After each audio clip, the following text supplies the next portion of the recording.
seems like it's working now. Just don't go live yet. He's not. Don't you have to like do the thing? No. We're at Facebook Live. YouTube. In YouTube, sorry. We're YouTube Live. Yeah, We're- definitely. Wait on YouTube. Don't go live yet. Okay. I thought you were serious for a second.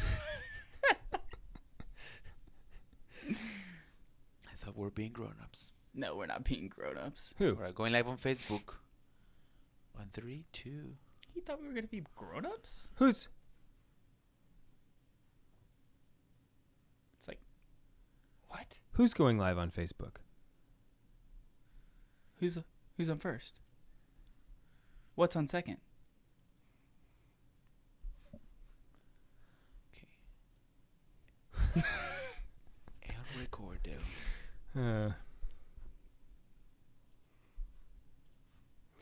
And Mucho. We're on the Lord's team, the winning side. So raise your glass.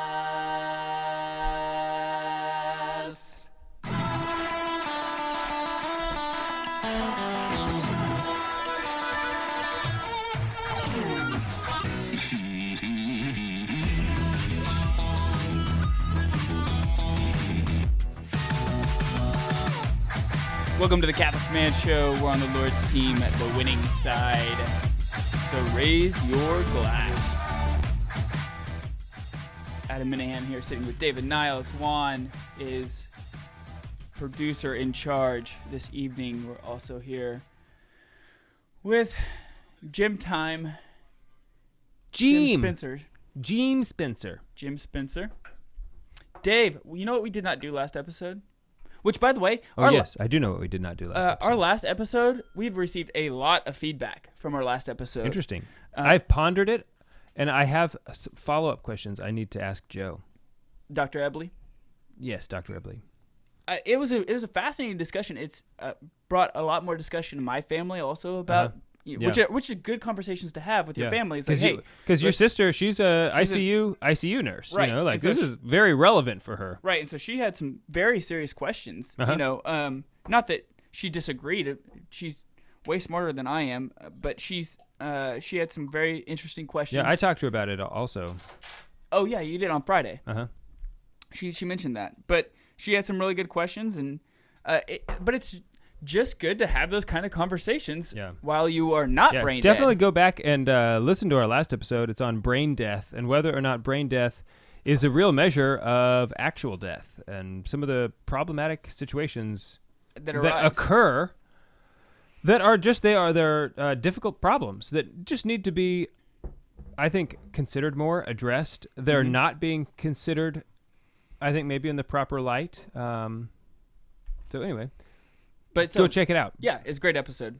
And we forgot to mention the dates for the camp out. For the camp out. We like right before we started, I said, okay, I got to make sure to tell everybody about the camp out, and I forgot. I got too excited. It's the last weekend of September. Yes, the September 23rd through the 26th. Yes, at Clear Creek Abbey in Hobart, Oklahoma.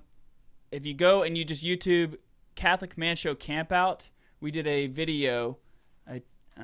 One of the members for last year. Yeah, did a video for last year's camp out. It's so great. If you can see, I think in that video you can see my sweet axe throwing skills. Yes, yes, sweet axe throwing skills. I have the sweetest. Yes. Let me tell you something, okay? Out about everybody, I've talked to everybody about it. A lot of people are saying, okay, and quite honestly, I think they're right. I throw an axe better than anybody. So if you're a patron member, it's a free event. You just get here. All the food is paid for. The drink is paid for. Yeah, if you're a patron, it's free. It's a free event. You have to get there by yourself, on your own. Yes. Not by yourself, but you have to pay for yourself to get there. You can come with other people, but we're not paying for you to come. But once you get here, you will be free. Yes. If you're not a patron member, it's $50 a person for the whole weekend, which is still a heck of a deal. Juan and Tyler and Daniel, all Cook and Vincent. I almost forgot Vinny. Mm-hmm. That would have been bad. But all of them get together. We all get together. We all cook. We have beer. We have a whiskey tasting. We have cigar rolling. We have axe throwing. We have forging. We have Irish drinking music at And night. this next year we might have 2-man tree chopping downing. Yes, which would be awesome. Is that the right it's our verb? Fifth, it's chopping, our fifth. chopping downing. It's our fifth annual. Chop downing. So I think we're gonna work in some surprises. This Prizes or surprises. Surprises. Work in some surprises. Let's get into the whiskey though. I'm interested to try this one. I've never heard of it before. Benriach. It's a Benriach 10, the Smoky 10. It's a Speyside single malt Scotch whiskey. We don't know how to say it. I'm guessing. How do you guess it? Benriach. Benriach. Benriach. But it's Gaelic, so it could be like. I could be totally off. It could be like bench. Yeah. Something weird. So the nose, it says it is ripe fruit, smoky honey, and oak spice. The palate, it says applewood, honey maple, spiced pear, and lingering smoked oak. Definitely get the apple on the nose. There's 3 casks. They matured in 3 different casks: a bourbon, a rum, and a virgin oak, for sublime smoothness, layered with sun-ripe fruit, aromatic, smoky sweetness, and toasted oak spice. The aroma is really intriguing me 46 on this one. percent. It smells very good. It does. Mm. The reason why I got it is because anytime I'm gravitating more and more to the complex flavors of the smoky with the sweet. Yeah. In scotches. Obviously, I love Lafroig, I love Ardbeg, but the complexity of being able to draw out a peatiness with some kind of sweetness, with some sort of sherry or some kind of underlying notes and flavors is something that draws to me. I dig. You're gonna like this one. Is it? Oh yeah. Oh, we're on the Lord's team. The winning side. So raise your glass. Cheers to Jesus. Cheers. Cheers. Cheers.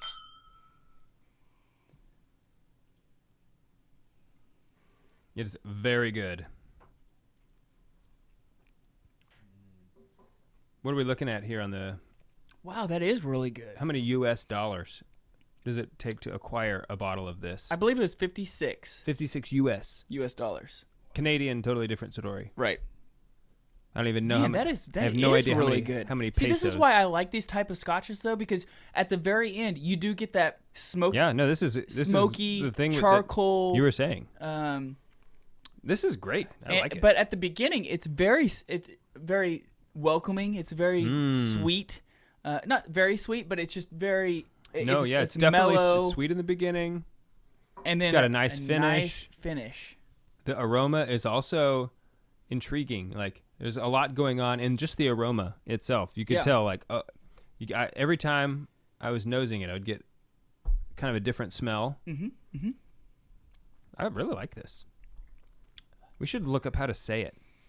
Benriach. It's not Raic. No. I don't know. It's spelled, for those who aren't sitting here looking at it, Benriach. Benriach. And we'll always have it on our show notes. If you actually go to thecatholicmanshow.com. I wonder if it's Benreach or something. I don't know. If you go to thecatholicmanshow.com, though, and click under episodes, we have an episode tracker that it shows every single whiskey that we've had, every man gear that we've ever highlighted, and the topic. So if you ever want to go back. Yes, that's something people will ask us sometimes. Have you guys ever done an episode on this?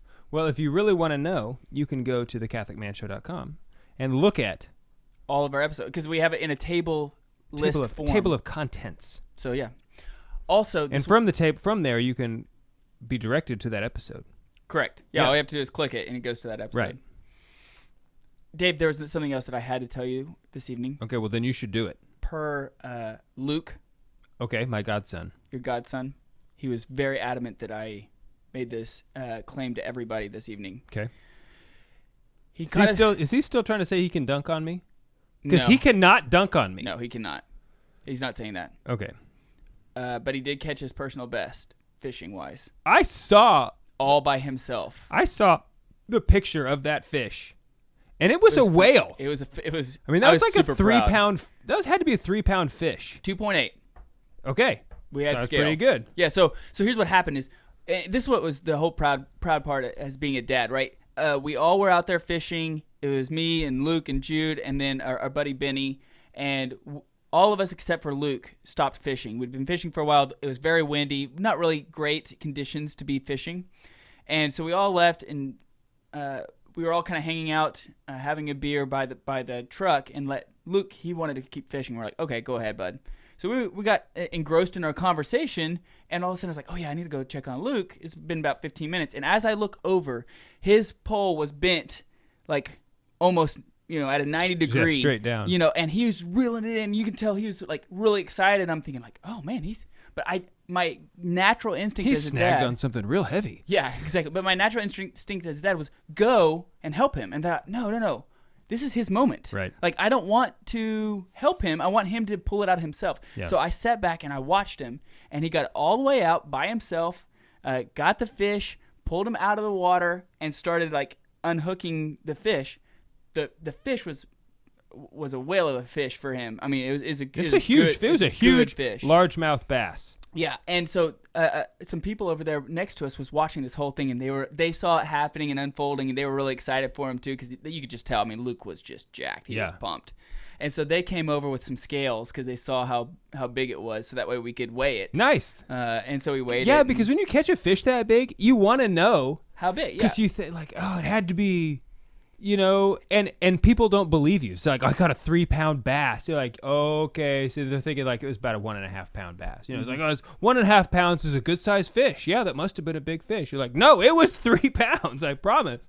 Yeah. So anyway, I was really proud of him. It was a really cool moment. Next time this happens, you're gonna be like, yeah. So me and the guys, we were over there. We decided to take a break. Next thing I know, I look over and Luke has a fire going and he's cooking the largest fish I'd ever seen. I hope so. But also to give us Jude some props too, so we built a bridge while we were there, and he was the first one to go across it after I made sure it was like stable and stuff. You know, he was the first one to go across it. He had no fear and just it was like, I want to go first. Okay, bud. Nice. Obviously I knew it wasn't gonna like collapse, but it wasn't like it was two electric poles that we had on the ground that we tied together, cinched together, and laid across. It was about 18 feet, would be my guess. So how hard was it to cut down an electric pole? It was already cut. It was already cut down. We didn't have to. I'm just kidding. We did not do anything illegal. So when we get back, we will jump into the man gear. We're on the Lord's team. The winning side. So raise your glass.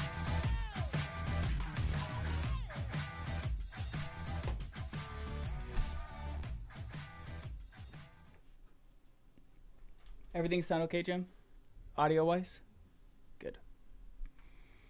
Very, very good.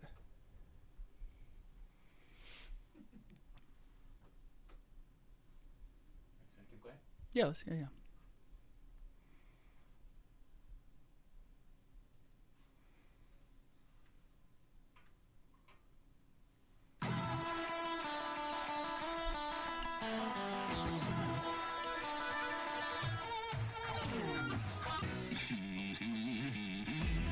Welcome back to the Catholic Man Show. I'm David Niles. Here with Adam Minahan, Juan Posada, and Jeem. If you don't know how to spell that, it's Jeeem. Jeem! H. M. Thanks for being here, Jeem. Okay, so I just had today is my oldest daughter, Elizabeth, her baptism day. Oh, yes. Happy rebirth day to Elizabeth. This is her 6th anniversary of being reborn. And we also had our daddy-daughter date today, so that was good. Awesome. What'd you guys do? Good timing. We went to Red Robin. That's where she wanted to go. Like, really, they only know, like, 2 places. They only know 2 restaurants. Right. It's Brahms or Red Robin. Right. I'm totally fine with either one. Like, they used to know Chick-fil-A, but that seems to, like, have fallen out of their thoughts of their memory or something, like, we never go out to eat. I mean, like, it just doesn't ever happen. Mm-hmm. So that was fun. It was funny, though. We got this huge thing of onion rings. The tower of onion rings? Yeah, we got the big one. And so we prayed, and then our food came, and she goes, oh, do we need to pray over this? And I was like, no, we don't. But we didn't bless it. And I was like, we did. And I had to explain it, like, God knew that when we said the food we were about to receive, that this hamburger and your hamburger was in the kitchen back there, and we'd be receiving it so soon. And she was like a epiphany moment for like, wow, I did not realize God could do that kind of thing. It's pretty funny. That's awesome. Yeah. Well, cool. Well, happy anniversary into the church, Elizabeth. Yes, we love you. Mm-hmm. And great job for having a daddy-daughter date. Yeah. I'm glad you did that. It's a big deal. It is a big deal. Yeah. Okay, so today our Man Gear is a unique book that actually I believe my wife found and bought, and then I started looking through it, and I was like, wow, this is a book that we need to talk about. Totally. It's called The Dangerous Book for Boys. Okay, and I think they call it that because it's pretty heavy, and you could really throw it. Really throw it. You could throw it pretty hard. KO somebody with it. Yeah. It's really well done. It's hardback, and it was actually the binding on it is really beautiful. I appreciate that in a book. Mm-hmm. Like if I'm gonna buy a book, I want it to be nice. You know, not that every book that you buy needs to be nice, right? Because that kind of takes away from like the fact that there are some books that are more special than other books. Mm-hmm. You know, if you have a paperback copy of the Iliad and the Odyssey, that's okay. But you should that's a book. Those are books. You should have a nice leather bound. You know what I mean? There are some books like that. You want to get nice. So it's cool that this one, like the covers. I don't know. It's not gold leaf, but you know, it looks like it's supposed to be. It's like fancy looking. Been like in production for a long time. It was actually written in 2000 or published in 2007. Let me see this. And I actually have a surprise for everybody. What? I went ahead. I liked it so much that I got. We get one. It is Khan. I told you the guy's name was Khan. Yeah. And I wrote in it for the Niles boys and the Posada boys. Thank you, my so friend. that way you guys can have that and share. So like when I started looking through this book, I realized this is basically an encyclopedia for boys, an encyclopedia book for boys, and it has such a wide range of things that they cover in this. That I mean, I wrote down just a couple because it was like, wow, essential gears. Making a battery, which was super cool. Out of quarters. Understanding grammar. Mm-hmm. Famous battles that have taken place in history. First aid. Extraordinary stories. So there's a lot of times you're like, I want to be able to tell my kids some good stories, but I don't have time to. Some astronomy is in here. Some astronomy is in there. How to recognize common trees. Coin tricks. Books to read, how to play chess, how to skip stones. How to skip stones. I mean, there's so many, like, it encompasses so much. And so I when I started looking through it. How to grind an Italian nib onto italic. Italic nib. Thank you. Yes. Anyway, you take your fountain pen and it tells you how to grind it into an italic nib. But I was like looking through this and I realized, okay, these are some of the things that I would like to know myself that in order to pass down to my kids. And so I thought, you know what I'm going to do? I'm going to incorporate this into my homeschooling. I'm going to pick out some things that I think is going to be beneficial for them. I mean, it talks about Morse code in here. It talks about how to navigate, like navigation. Latin phrases every boy should know. Latin phrases every boy should know. I mean, it's just a wide range of things. So I don't know the author. We're not being paid to do this whatsoever. I'm just like saying this is something that I thoroughly thought of benefit. I asked Mr. David Dean, the superintendent of Catholic schools here in the Diocese of Tulsa, about it because he is very knowledgeable and he thought it was a really, really well put together book. And Dean Harrison Garlick also looked at it and thought it was really awesome. So anyway, I just highly recommend it. If you're a dad, you know, as parents, we are the primary educators of our children, as the Catechism says. Oh, nice. Strategies of Texas Hold'em are in here. See there? So as as parents who are we're the primary educators of our children. Even if you have children that are going to hold on, let me finish this thought before you interrupt me. It'll take me forever to get this dadgum thought out. Go ahead.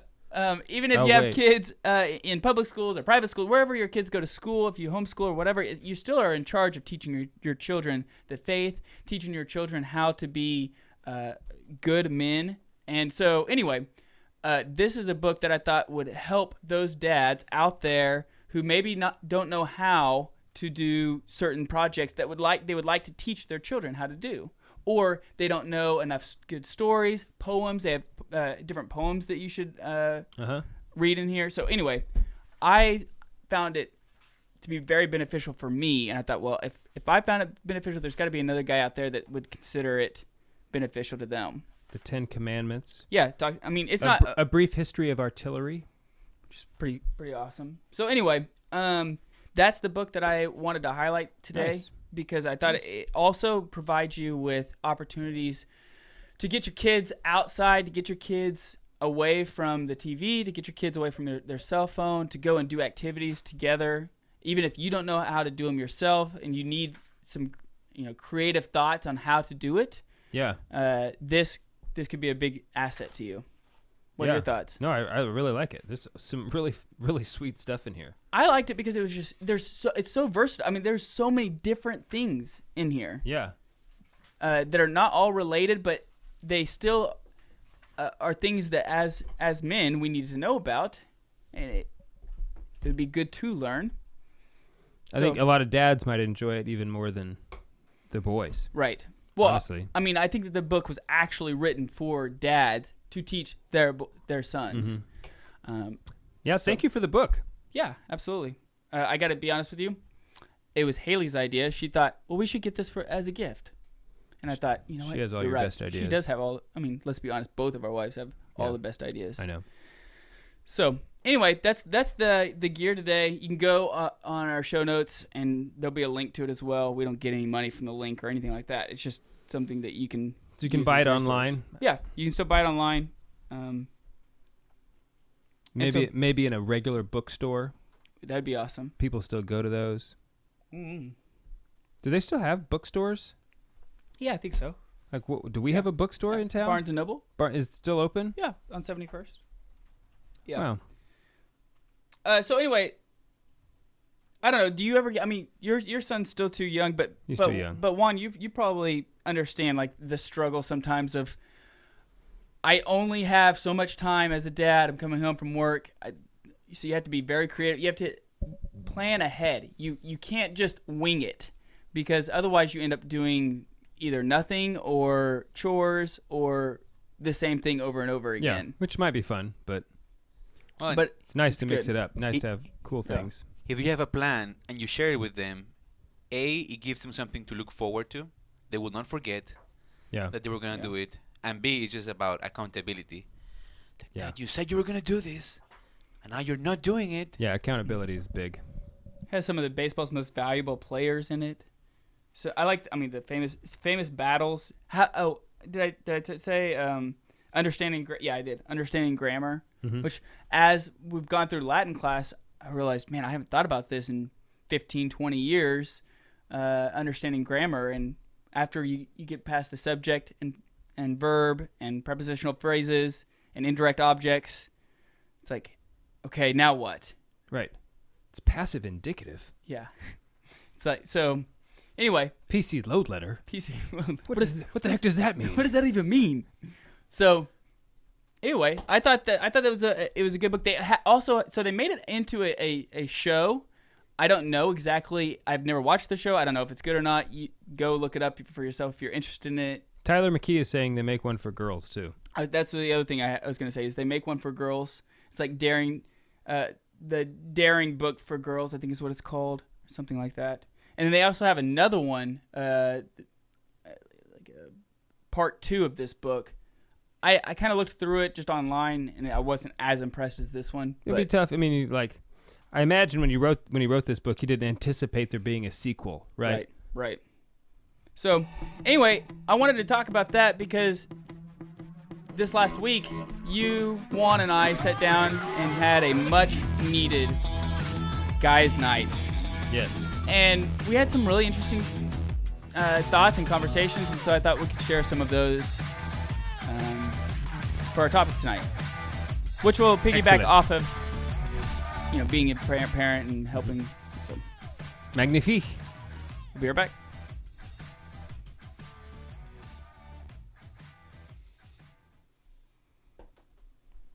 Been reading Fancy Nancy books to my daughter, so I basically speak French now. Yeah. What's the next one you think you're gonna learn? Whatever just wherever the spirit moves me. That's a good answer. Yeah. But don't you like the feel of it? I do. I mean, yeah, I dig. right away I noticed that. Yeah, check it out. You can look at it too. I was gonna get you one, but your son's already our age. How old is James? Huh? Well, your son's already our age. How old is James? 28 or 29. Oh, he's still young. 28, 29. In his 20s still. What I wouldn't give to be in my 20s still. I don't know. You know what is a weird age to me? 50. Like, to me, I don't know. I can't 50, say. Never been 50 that. seems weirder than 60. You know why? I think it's because I don't know any 50-year-olds. Like 50 is like this gap in my social circles. I know, like I have 40-year-old friends, Mm-hmm. and I have then like our parents and their friends are like about 60-ish. Mm-hmm. But I don't know anybody who's 50. So the other day I was thinking about being 50, and it's just weirding me out. I don't know why, but it's like I don't even know. Are you old when you're 50? No, we've already decided. How you determine if you're old? I know, So but you like can if you can jump, you're not old. you're not old, right? I know, because it's different for everybody. But like, what are you doing when you're 50? I just don't even know. Just working. And I guess I know, but it's like raising to me, old like teenagers. 50 is a very weird in between phase. Like, I don't know. Yeah. Jim, we'll talk about it later. Jim, I have 5 grandsons. congratulations. They don't have a boat though. You can borrow mine. Don't look at me. I didn't get the books.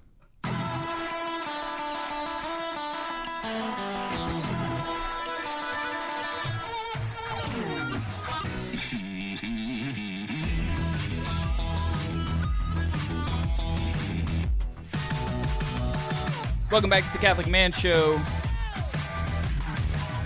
Sipping on a little bit of this Benriach. What do we decide? I don't know. It's really good. It is very good. As many of you have known, since we were now been on doing this for 5 years, if you've been listening for a while, you know that most of our good ideas come from either our wives or one of our good friends. This episode was brought to you by Juan. Don Juan? Don Juan, yes. Juan is I'm so grateful for him because he's very intentional about making sure that we stick to, the importance of friendship, the importance of like not letting the show overtake our friendship, because just because we come and hang out every week for the show doesn't mean that we're spending time together. Word. In a specific sense. So Juan did a really pushed us to get together for one evening to just sit down and be friends and just hang out and not talk about the radio or the show or anything else, but just like enjoy each other's presence. Yeah. And talk about, the things that are going on in our lives and how we can grow together, how we can, become better men. And in that conversation, it's just a manly conversation, Absolutely. Cigars. Mm-hmm. And in that conversation, there was a lot of things that like was brought up that evening that I thought, man, this is just a reflection of like what I need to do better.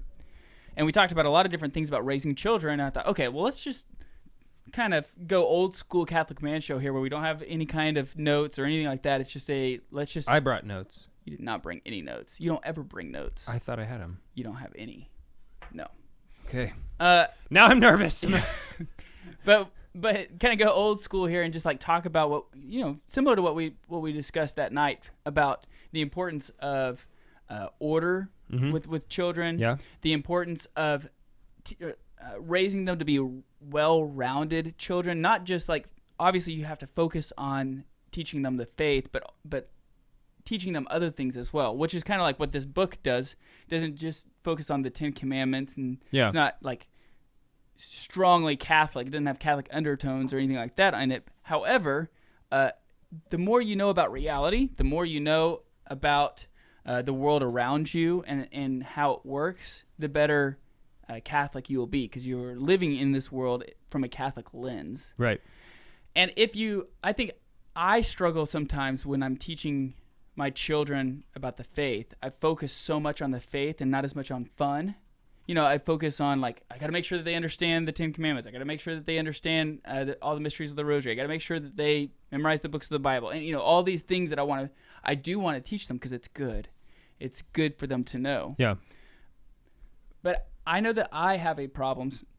I know I have a problem sometimes with focusing too much on that, to where it's going, at some point, it will become a strong turnoff. You're the daddy downer. The daddy downer? Yeah. Not a Debbie Downer, but a daddy downer.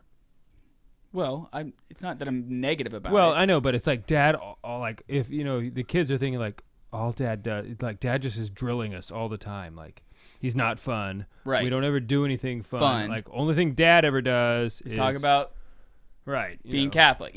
And so I think that's I know that I struggle with that sometimes of pushing that maybe too much.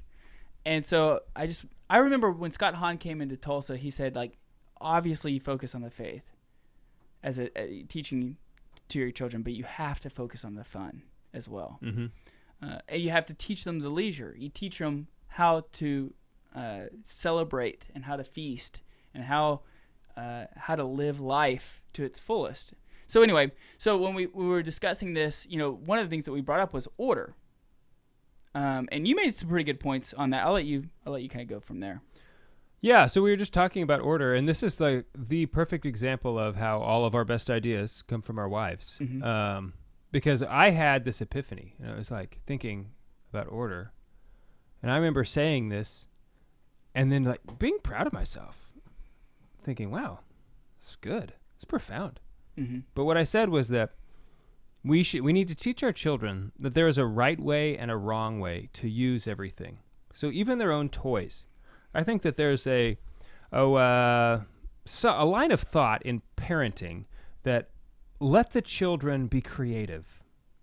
Let them, like, it's a truck, but maybe they're going to use it for something else. And like some of that's okay. I'm not against that wholesale. Mm-hmm. But I think it's also important that we teach and instruct our children that there is a right way to use everything and a wrong way to use everything. For instance, we don't smash our toys, because that's the wrong way.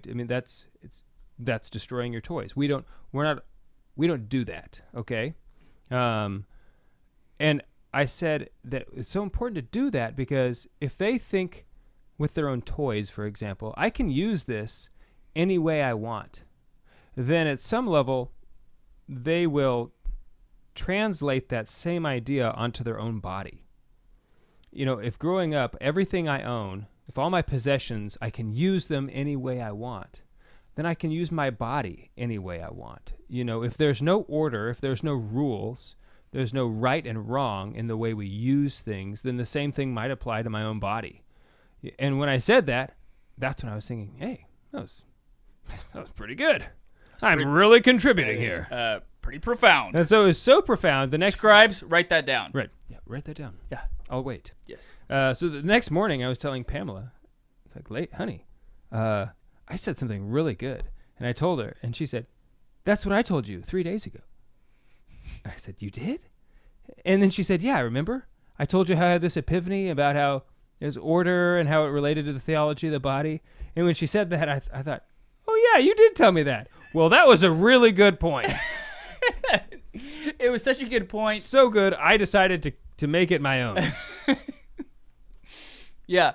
And so, we were discussing this. We were discussing how, if grace builds on nature, and like, if it's important to have our household in order for them to know how to use certain things the right way and the wrong way. Like you said, we use toys for a specific way. We don't use toys for the wrong way. When we play with our toys, we play with them and then we put them away, because that's the order of how things work here in this house.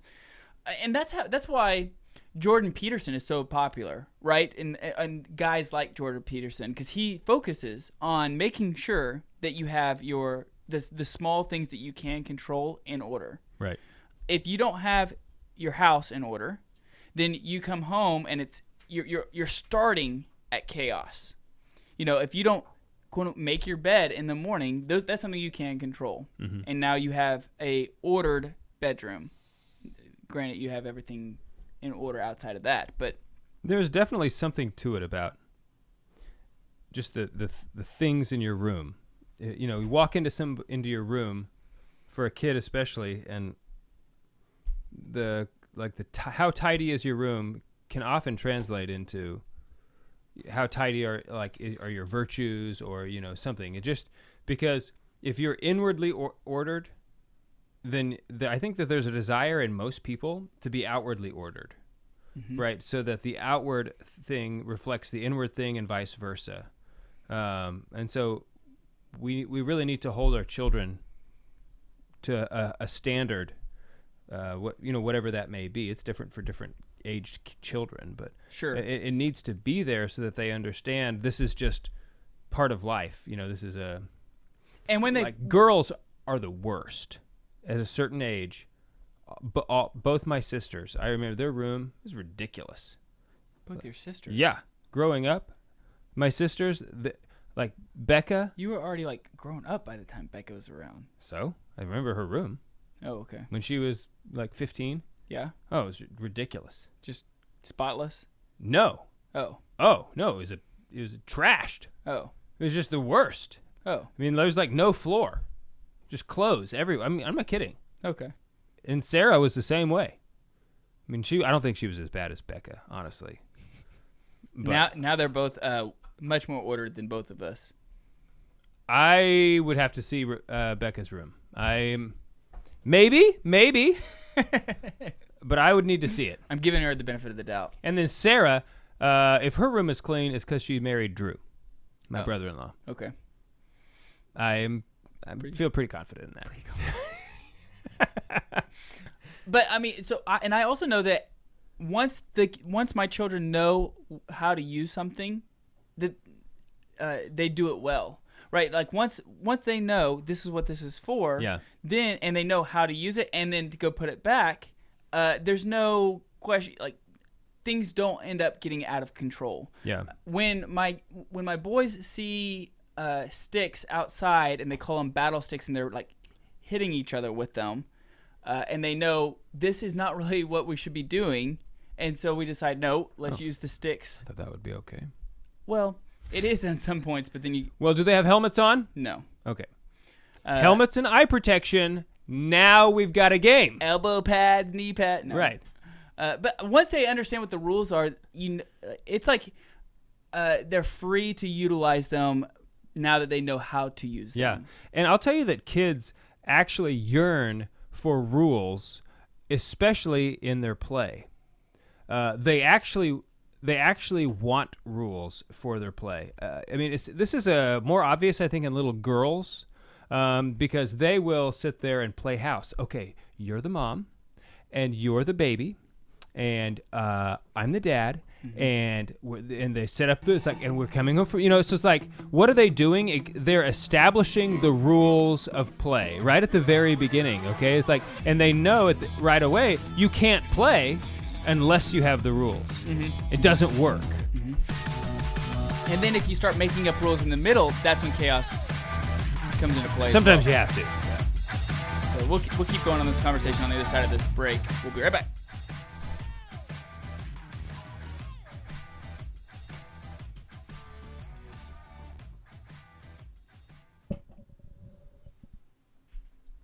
I have a quick story about playing home. Okay. So the other day we were at a birthday party of a friend, and somebody was like, "Okay, Santiago, we're married now, and these are our kids, and they're playing like that for a while, and then another girl comes. Okay, now it's my turn to be married with Santiago. So now we're gonna play, and these are our kids. And after like 3 minutes, Santiago goes, "Okay, now we are a family of monkeys, and nobody's married." And that's the way it is. Because I'm the husband. Pretty sure. Was he the only boy? Of his age, yeah, he was Yeah. the only older one. High demand. So after David Jr. was born, I made the comment to Pamela, Lady Pamela, that, hey, what if we had 2 more boys in a row? And we had like 3 girls in a row and then 3 boys in a row. And as soon as I said that, Elizabeth goes, yes, then we could all have husbands. Like, no. Sorry. Nuns, No, I said no. Nuns don't have husbands. Right, that's right. Putting you in a convent. Yeah. As soon as you're of age. As soon as you're of age. Oh.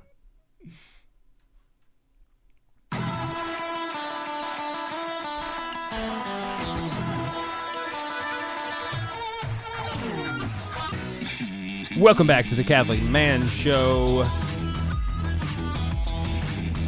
I'm David Niles here with Adam Minahan. We're talking about order and kids.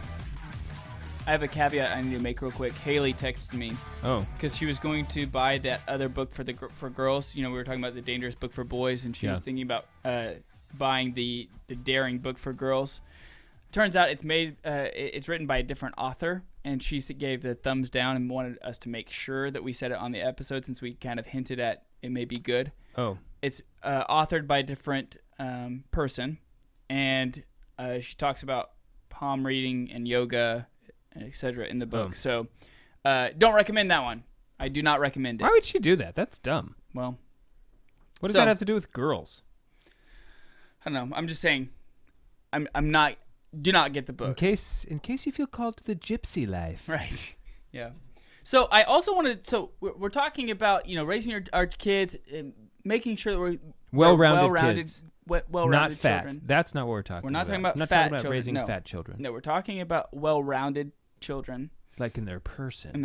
Not in their body. One of the main or one of the big factors I think in raising well-rounded children is giving them good friends, right? Because, and we've talked about this on the show several times. When Juan asked us to come out, or and get us all to get together, if Juan and I got together, we would have a good conversation. But bringing you into the conversation brings in a totally new aspect to the conversation and dynamic into the conversation. In the same way, any of us, if you guys have a conversation, you bring me in, all of a sudden there's a different perspective, a different thought, and the conversation is typically enhanced or down. Well, not necessarily. Not necessarily. Maybe, but it at least gives us an opportunity to flesh out our thoughts. Yeah. And the older that we've all gotten, we've said this before on the show, but I think it's worth saying again. The older we've gotten on our kids have gotten, the more we've realized the importance of providing your children with good friends. So many people when we play this, when we tell people like, oh yeah, we got together on a Tuesday night and we all hung out for a few hours and talked about how to be better husbands and fathers. Mm-hmm. It's almost like a foreign concept to people, right? It's like, what? And I thought that was just kind of a normal, like, guys do this. And there's a lot of guys who want to do it, don't have the friends to do it, don't know who to contact, which is really sad.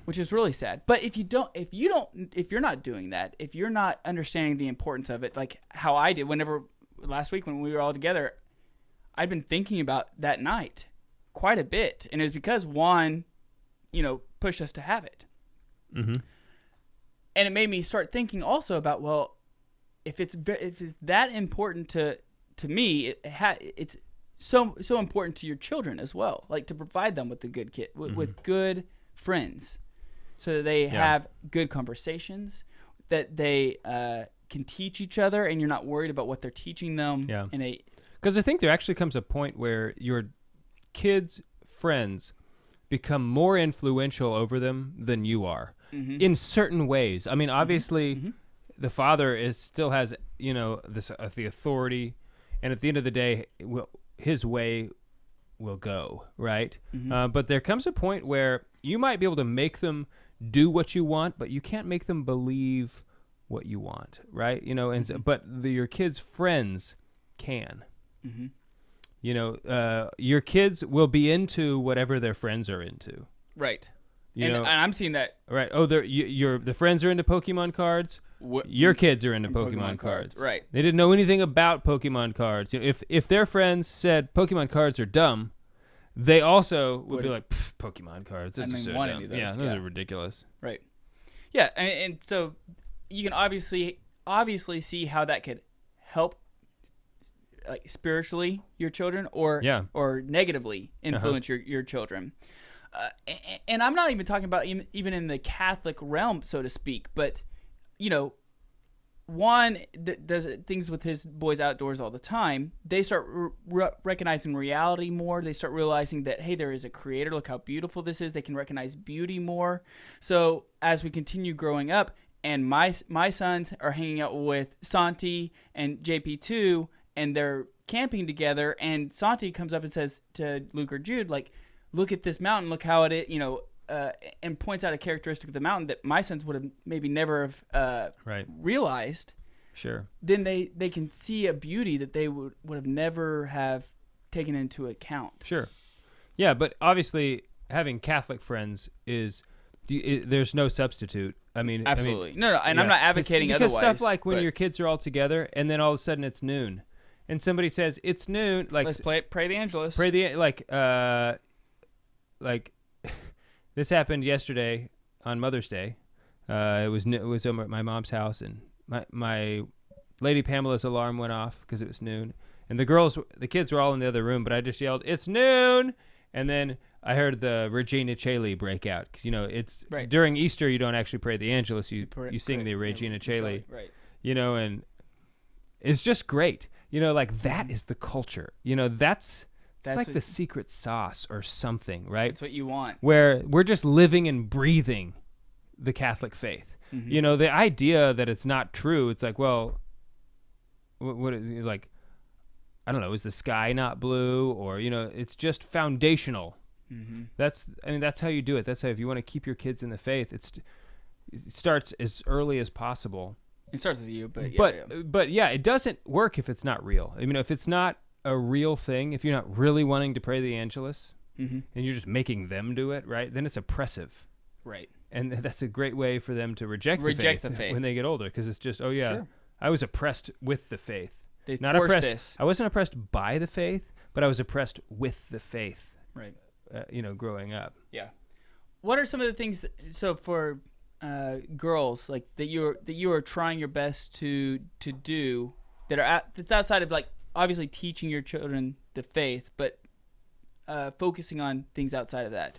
I don't know. It's I think for girls, things that you need to think about are like romantic stuff. They're more drawn towards, like, knights in shining, like the whole love stories. And so you really have to think about what kind of, for instance, every Disney movie has this romantic love story.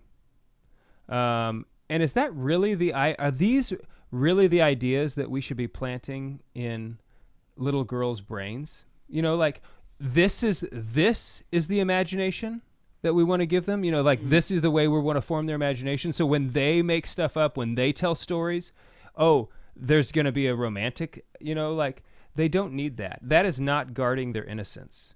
I'm not saying that, like, absolutely zero romance. That's not at all what I'm saying, but it needs to be, like, ordered, healthy, age appropriate, sort of like the Little House. Like, there's at the end of the Little House series, Laura Ingalls gets married to Mr. Wilder, and so, but it's not like sappy and flat, drawn out. It's like they're at the right age. It's very appropriate. So I think that's one thing that gets commonly overlooked, is this idea that we're planting at a too young of an age romantic notions inside of a little girl's head who doesn't need romantic notions. She needs innocence. And not that princesses are bad. I don't think princesses are bad for a little girl, right? But she does not need the romance. You're guarding your child's innocence. Right. I think it's can be harmful to her imagination if these are the things she's dwelling on instead of other more innocent things. Yeah, no, I agree. For the boys right now, I'm really focusing on like trying to build some natural virtues within the household, especially like all of a sudden my boys, as they've gotten older, I've caught them sometimes looking down at the ground when they're talking to somebody, or not like just kind of like doing this fish handshake, where it's just like kind of a slap and then like move on. So I'm really focusing right now with them on speaking clearly, looking somebody in the eye when they're talking, firm handshake, and also when they're playing outside. We play football together like this almost every night, and somebody obviously loses and gets their feelings hurt, and so I'm teaching both of them at the end of the game to shake hands and say good game. Now, what inevitably happens is the winner is kind of cocky about it, and the loser is like almost in tears and doesn't want to even do anything. And so it gives me the opportunity to win in Dad grace. Always wins. Yeah, Dad absolutely. always wins. Yeah. And then I punt the ball as far as I can and say, "You run and go get it." Right. Take that. Yeah. But it gives me the opportunity. Loser cleans up. Right. But it gives me the opportunity to be able to teach that we win in grace, and that even when we lose, that you have to be respectful to the other player, and and that's a hard lesson to learn. It's not fun to lose, obviously, and so you have to learn. I'm not familiar with the sensation of losing. Well, I've read about it. Yeah. Okay. I watched a YouTube video. I've read about it. I haven't internalized it. I'm not sure what it's like, but Joseph Pieper wrote about it. Joseph Pieper definitely wrote about it. I'll tell you, I've seen it a lot. And yes, and it does not look fun. Whoever it is I'm competing against, yeah. But it gives me the opportunity to make sure. So I don't know. There's a lot of dads out there that have older kids than what we do, but I think that it's so important to make sure that if you started taking your faith seriously and older in life, and your kids are maybe a little older, and maybe it's harder to teach them about the faith because maybe they are more influenced by other kids or other people, and that you don't have that authority, maybe because you've yielded it or you've given it up, to start with some natural virtues, and build up order within their lives, and grace builds on nature, and you offer prayers and sacrifices for them. And hopefully, they'll be saints. Pray every day for their virtue. Yes. Specific virtues. Yes. For each child. We'll continue talking just a little bit on the other side of the break. We're on the Lord's team. The winning side. So raise your glass. And cheers to Jesus. I said on the other side of the break, but that wasn't the case. It's a long break. It's a long, long break. It's going to be about 6 days. 6 days, and then we'll be back. 23 hours. Next week, we're recording with Cy Kellett. See. So that'll be fun. But, okay, so what are your thoughts on that? Do you think that's a good strategy? Do you think that's a good tactic on building natural virtues? Yeah, building up natural. I think it's something you have to do. What I really appreciate about your boys is that the idea of responding to an adult with "okay" is not even. We don't do that. Well, there's no okay. It's always yes, sir. Yes, ma'am. Okay, so let's talk about that for a minute. Let's talk about rules. Like we at our house, we'll tell them, well, what do you think we use your boys as an example. How, you have to, this is what we have to say. You always say, yes, ma'am, yes, sir. We talk about it. It's been a slower progress for us in that department. Mm-hmm. So I'm really glad that your boys do it. Otherwise, I'm sure it would be worse. Well, let's talk about rules. We talked about that the other night too, and I thought we hit on some good points there. Rules are only rules when they're enforced. Mm-hmm. And a lot of times that I know that there are a lot of things happening in my household that we all know does not fly. However, I don't enforce them as well as I should. And so they're actually not rules. They're more like guidelines. Yeah. More like guidelines. And so, I caught myself slipping up even on the very thing that you were just talking about.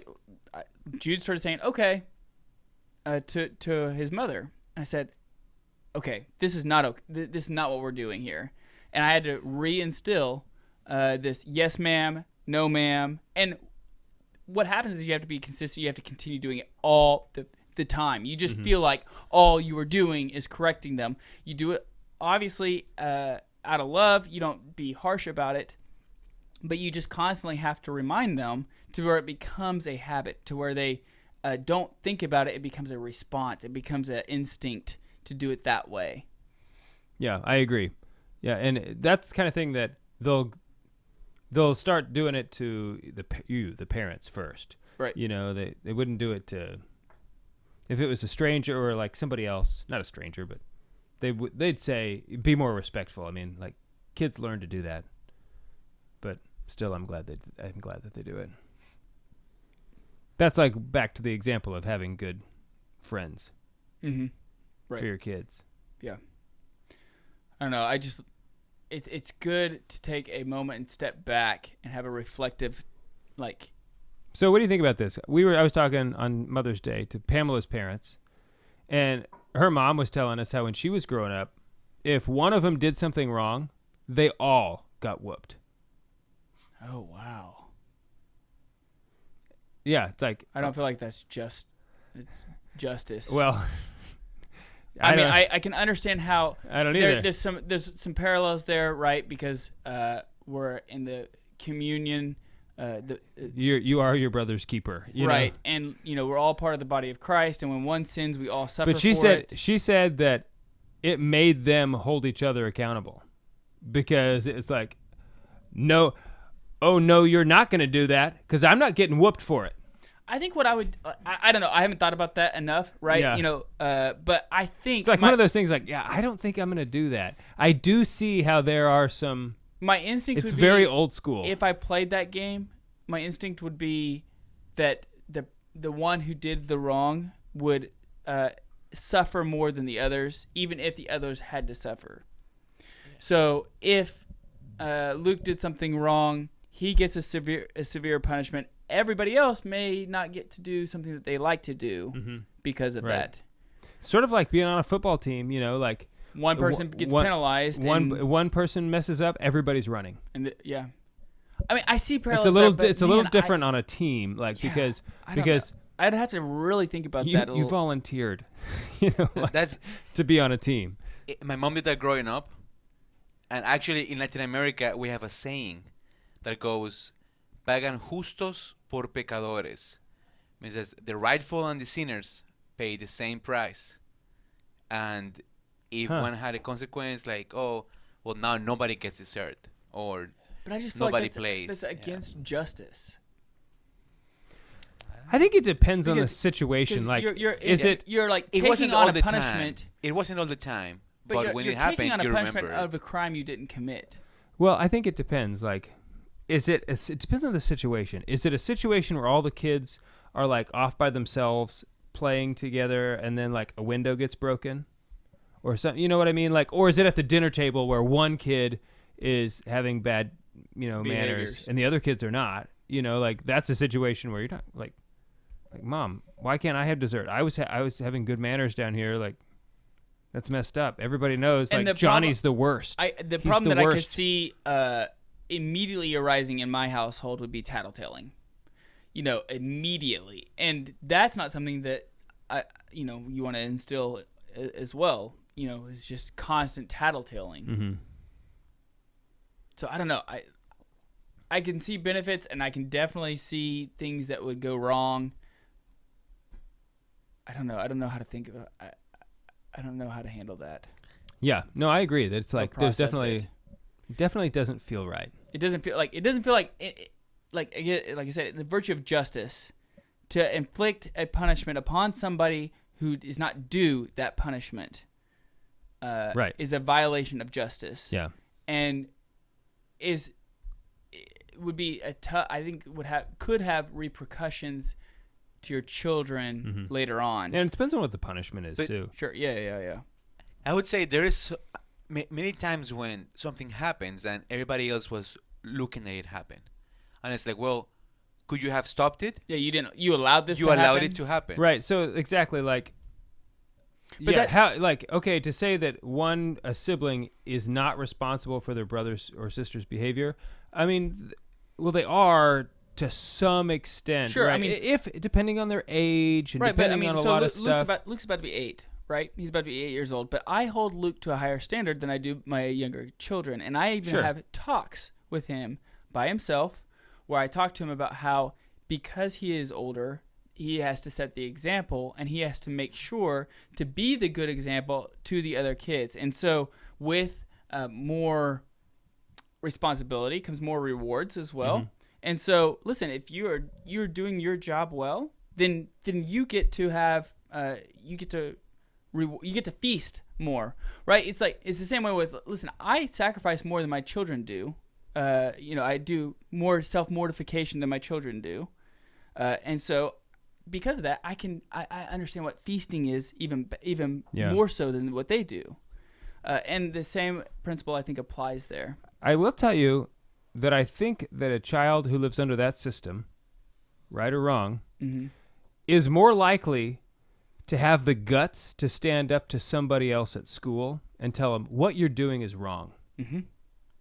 You know, they're not going to just sit back and say like, well, yeah, not- so I and wasn't doing it. so and so was bullying people, but I wasn't doing it. So like Right. if a child raised under that system is more likely to stand up to the guy and say, no, you can't do that. That's not, you don't treat people, because Mm-hmm. they understand I am responsible to the extent that I am capable Mm-hmm. for other people's behavior.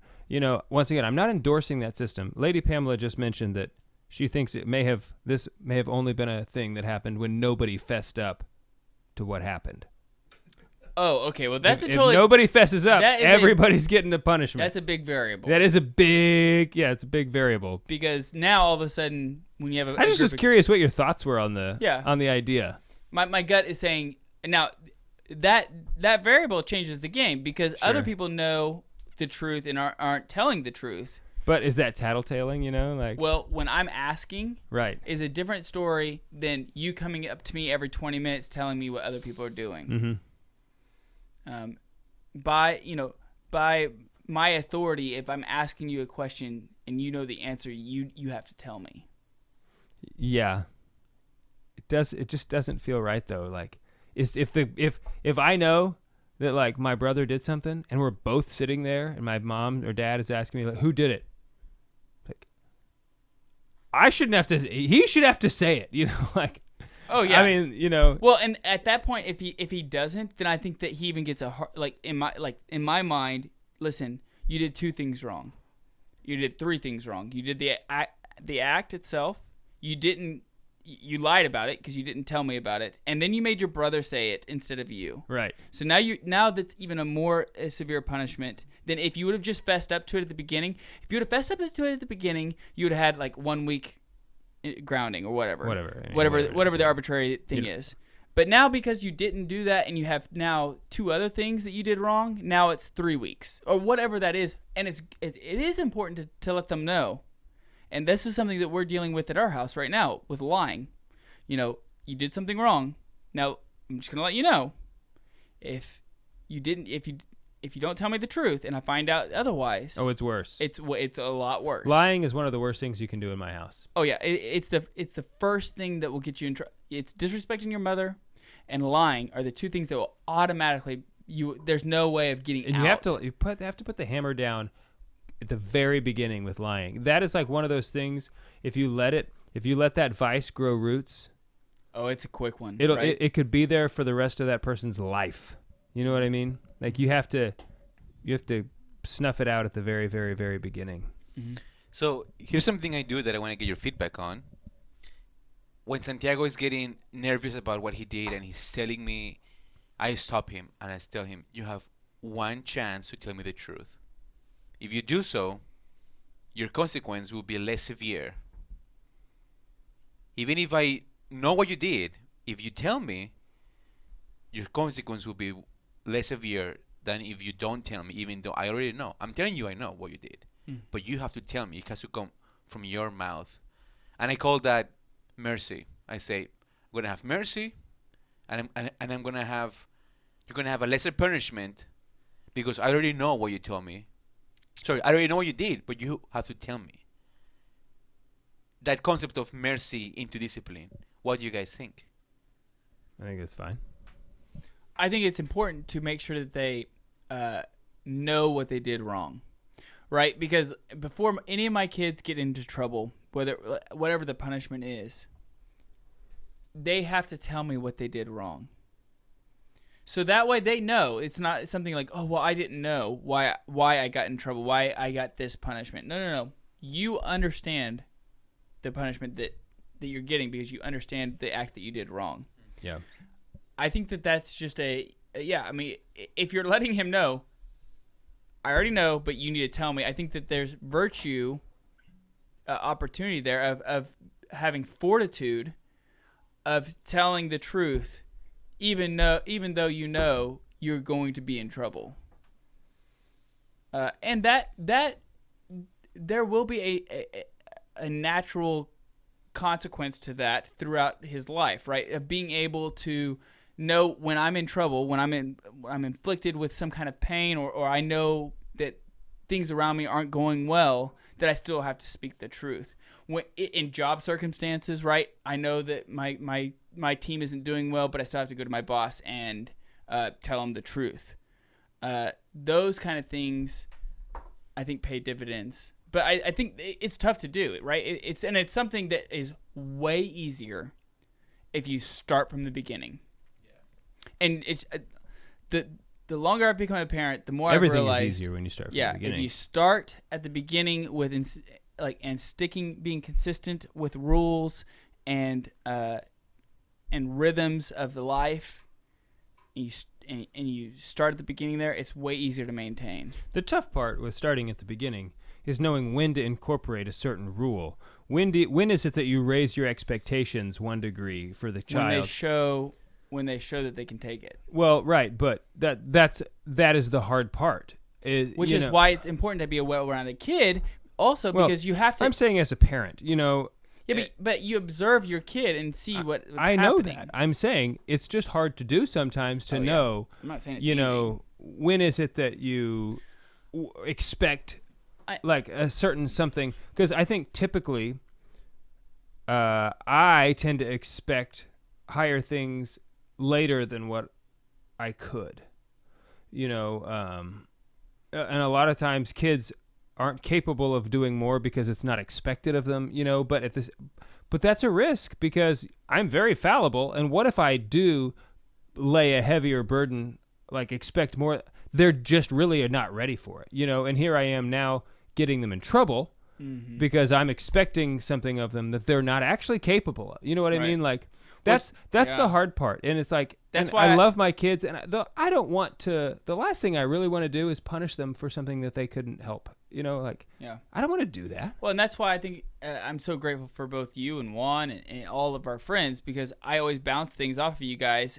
to get a different perspective, right? I always say, hey, here's what I'm, here's kind of what we're doing right now. What are your thoughts? Mm-hmm. So, Dave, I would say it happened to me Saturday. Early in the morning, John Paul did something, and he had a consequence. My godson? Your godson. Unbelievable. This is hard to believe, Jim. Inconceivable. Yeah. And it was a very severe consequence right there and then. And throughout the rest of the day, every time he did the right thing, he pointed out, hey, by the way, I just did it right. So to me, I realized that, okay, this is an expectation that is reasonable to have because he's noticing anytime he's doing it. Right. Oh, yeah. And he's saying, yep, I just did it. Mm-hmm. And I say, yes, you did a good job. You were compliant the first time, obedient, not talking back. Good job. And I think that's a bar that to me was very clear. It's like, no, this bar was not too high because the entire day he realized that he could do it. Right. Yeah, no, definitely. Yeah. That's definitely a good example. The question is when they don't all day do that thing. Yeah. But sometimes that doesn't mean that they're not capable of doing it. That just means that maybe they're stubborn and they don't want to do it, Indeed. Anyway. I'm good. Shut it down.